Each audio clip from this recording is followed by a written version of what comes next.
Welcome to NFL Talk. The Chicago Bears, they're in a tough spot right now. 3 losses in a row. And the offense is really struggling to find any kind of rhythm. Something has to change. So today, we're going to take a deep dive into what's going wrong for the Bears and explore some potential paths forward for them. Yeah, they're in a real make-or-break moment, for sure. I mean, their offensive performance has been, well, disappointing, isn't it, mildly?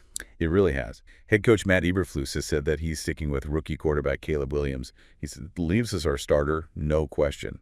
But what about the rest of the picture? Right, that's the big question. Eberflus has said that everything else is on the table, so that could mean coaching staff changes, adjustments to the offensive scheme, maybe even some personnel changes. He specifically mentioned in-game communication as an area that needs work, so that might suggest there's a disconnect between the coaching staff and the players on the field. So communication could be a factor, but we got to be honest, the on-field results have been pretty dismal. In their last 3 games, they've only managed 27 total points. Yeah, the numbers really paint a bleak picture. They're at or near the bottom of the league in pretty much every major offensive category. Points scored, yards per carry, yards per pass, total yards, third downs, yards per play. You name it, they're struggling with. It's been tough to watch. That game against the Patriots, for example, they were a dismal 1 for 14 on third down conversions. That's a 7% conversion rate.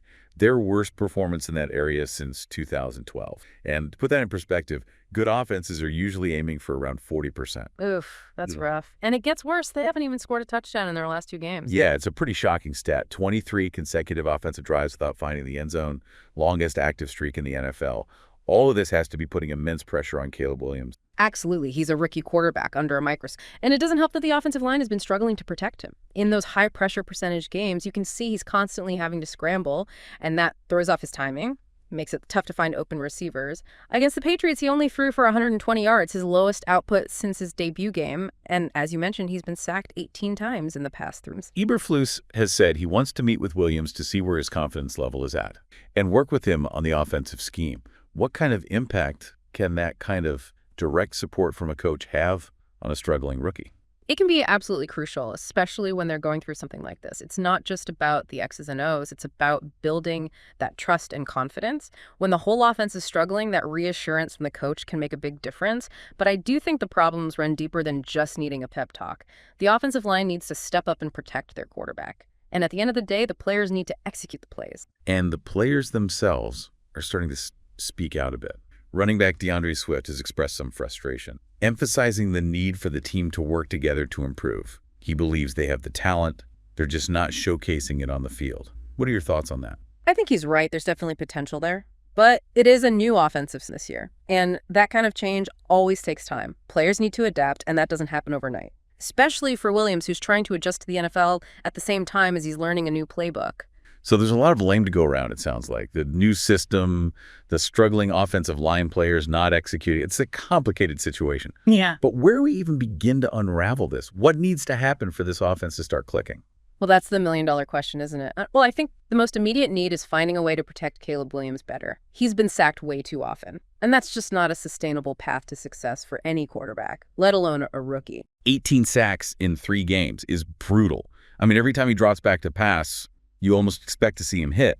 It disrupts the entire flow of the offense and puts so much pressure on the quarterback to make something happen before the pocket collapses. Exactly. So addressing the offensive line has got to be priority number 1. Whether that means personnel changes, adjustments to the blocking schemes, or some combination of both, they have to give Williams more time to operate. Eberflus has even hinted at potentially making a change at offensive coordinator, even possibly replacing him as the play caller. Could that make a difference to you? It's certainly possible. A new voice, a fresh perspective from a new play caller could be the spark this offense needs to inject some creativity and get things moving in the right direction. But is bringing in a new coordinator really enough to turn things around? There's no guarantee, of course. Yeah. But it's definitely a strategy worth considering. A new play caller could open up the playbook, find ways to utilize the player's strengths more effectively, create some scoring opportunities that just aren't there right now. What about the players themselves? What can they do to contribute to the solution? It really comes down to execution. When a play is called, they have to execute. Sounds simple, right? But you see it all the time. Missed assignments, drop passes, penalties. Those all kill an offense. And they're all things that are within the player's control to some degree. It's about eliminating those self-inflicted wounds and making the most of every opportunity. Exactly. And it's also about supporting their quarterback. Caleb Williams is a young player. He's still developing. He's learning. His teammates need to rally around him and give him the confidence to succeed in a tough situation. That's a great point. It really is a team effort. Everyone needs to be on the same page. But beyond the X's and O's, there's also the mental aspect of the game. The Bears have to find a way to overcome the frustration and negativity that comes with the losing streak. How do they do that? It starts with leadership. The coaches, the veteran players, they need to set a positive tone, both on and off the field. Encourage their team. Make it clear that the focus is on the things they can control. Work hard every day to make progress. Trust the process, even when the results aren't there. So stay positive, stay focused, maintain belief in themselves and the system. Exactly. When things are tough, it's easy to get discouraged. But the best teams, the teams that win consistently, they find a way to push through adversity. This feels like a real test of their character, a test of their resilience, a challenge to their belief in themselves as a team. Absolutely. And more than anything, it's about playing with passion and pride. The Bears need to rediscover that fire, rediscover the joy of competition, bring that intensity to every single snap. Otherwise, the losses are just keep piling up. It almost sounds like you're describing a need for a complete culture shift within the team. In a way, yeah. They need to establish a winning mentality, a culture of accountability where everyone is pushing each other to get better. That's not easy to do, especially when you're in the middle of the season trying to turn things around. It's a challenge for sure, but it's not impossible. We know this Bears team has talent. They can be competitive. It's just a matter of figuring out how to put it all together. And that comes back to execution and consistency. They have to execute the game plan week in and week out, minimize the mistakes, and play with a sense of urgency that reflects how high the stakes are right now. It's make or break time for them. These next few weeks are going to be absolutely critical in determining which direction this. So where do you stand? Can the Bears turn things around, or is this just going to be a disappointing year? I'm hesitant to say definitively one way or the other. It's still early in the season, and they have the potential to improve, but it's going to take a concerted effort from everyone, from the coaches to the players to the front office. So you're saying there's still hope? There's always hope in football. As long as there are games left to play, there's a chance to turn things around. That's the beauty of the sport. We've seen teams go on incredible runs after a slow start. A few wins in a row can change the entire outlook of a team. Exactly. So we'll have to wait and see how the Bears respond to this adversity. It'll be interesting to watch how they handle this challenge. We've covered a lot of ground today. We've analyzed the offensive struggles, explored potential solutions, debated their prospects for the rest of the season. It's been a real deep dive into the state of the Bears offense. And what's the one key takeaway you want our listeners to remember?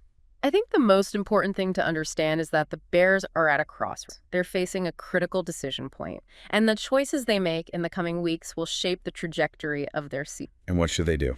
There's no easy answer, unfortunately, but I think they need to make a bold move, something to shake things up and signal a change in direction. It could be a coaching change, a personnel shakeup, even a significant philosophical shift. They need to do something to jolt this team out of its current slump. So you're advocating for real change, something dramatic. Not necessarily radical, but definitely decisive and impactful.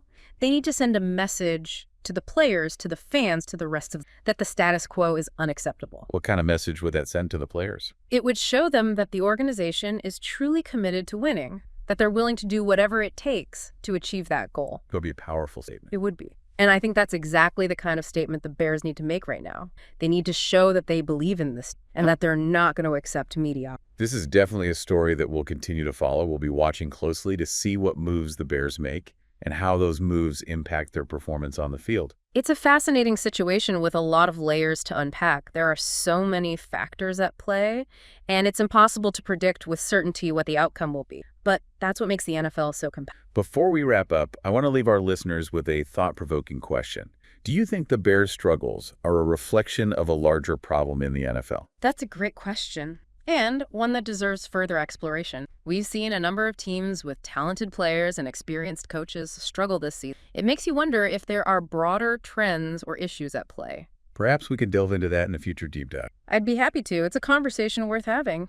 Yeah, it's a really complex question. A lot of factors could be contributing to the struggles we're seeing across the league. We've talked about how the Bears are struggling on offense, but what about the bigger picture? Do you see any broader trends or issues in the NFL that might be playing a role? Well, one trend that's been impossible to ignore is the increasing emphasis on offensive firepower. We've seen the rules change over time, and they've definitely shifted the balance in favor of offense. Higher scoring games, a greater reliance on passing attacks. Yeah, it seems like every year new records are being set for passing yards and touchdowns. It's exciting for fans to watch for sure, but are we sacrificing something on the defensive side of the ball in the process? It's a valid question. This offensive explosion puts tremendous pressure on teams' tastes. If you don't have a high-powered offense, it's becoming increasingly difficult to. So you're saying the Bears' struggles might be a symptom of this larger trend could it be that they're simply being left behind in this offensive arms race? It's definitely a possibility. I mean, we can't ignore the fact that the Bears aren't the only team struggling to find consistency on offense.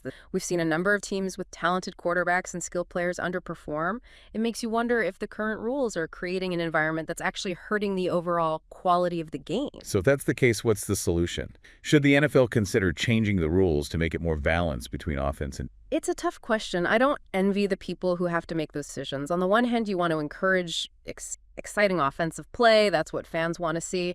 But on the other hand, if it becomes too easy to score, does the game lose some of its strategic complexity? It's a delicate balance. You also have to consider player safety.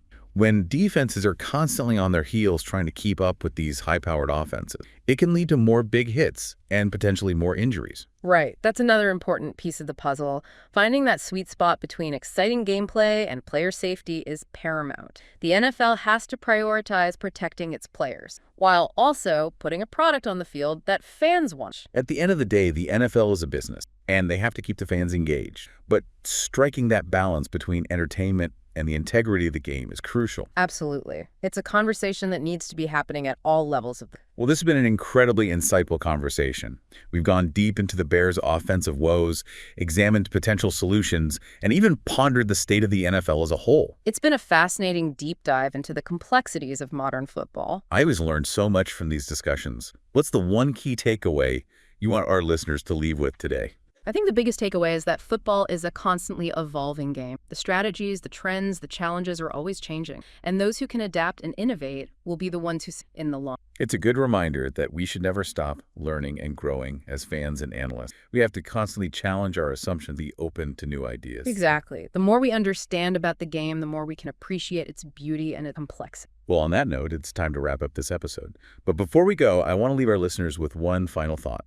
I'm all ears. The Bears' struggles this season are a reminder that success in the NFL is never guaranteed. Even teams with talented players and experienced coaches can face adversity. It's a testament to the parity of the league and the fact that any given Sunday, anything can happen. That's the truth. It's a reminder to appreciate the journey, the triumphs and setbacks that make football such a captivating sport. Well said. We'll be back soon to continue the conversation. Until then, best of luck to your fantasy team. Goodbye, and see you in the next video.